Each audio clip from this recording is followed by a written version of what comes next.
Bakit nga ba kilala ang Manila Bay? Alam nyo ba na ang Manila Bay, na sikat sa magandang tanawin ng paglubog ng araw, ay ang pinakamahusay na natural na daungan sa Silangang Asya. Maraming turismo rin ang nagtutungo rito dahil sa magandang tanawin nito. Ang lungsod ng Maynila ay nasa silangang baybayin ng Looc at sa timog silangan ay ang lungsod ng Cavite. Ang Manila Baywalk Dolomite Beach ay naging isa sa mga sikat na pasyalan sa Maynila mula nang baguhin ito ng dating mayor ng Maynila na si Isko Moreno Domagoso. Dito kadalasan makikita ang mga turistang kumukuha ng larawan dito dahil naaakit sila sa ganda nito. Dito rin kadalasang makikita ang mga taong naghihintay sa paglubog ng araw na siyang isa sa mga pinakahihiligan ng mga Pilipino. Bukod pa rito, maraming mga tao ang ginagawa na rin itong pahingahan o relaxation area dahil sa sariwang hangin dito.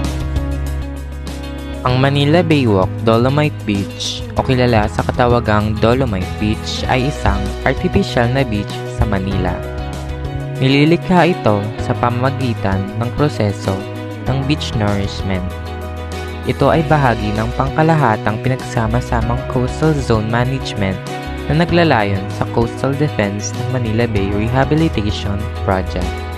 Ang dolomite ay gawa sa 60% calcium carbonate at 40% magnesium carbonate. Gayunpaman, maaari din itong maglaman ng mabigat na metal gaya ng lead. Gumagamit ang mga tao ng dolomite dahil ito ay ang pinagmumula ng calcium at magnesium. Sa kabila nito, walang magandang siyentipikong ebidensya na sumusuporta sa paggamit nito. Sa kabila ng lahat ng ito, ang Dolomite Beach ay mananatili pa rin sa ating isipan sapagkat isa na rin ito sa ating mga alaala at sariwa ng ating buhay. Huwag nating kalilimutan na ang pasyalang ito ay isa sa mga nagbigay ng saya sa atin. Huwag natin nahayaan, mag-usay ating alagaan para sa karagdagang tourist spot at ikagaganda ng tanawin ng ating bansa.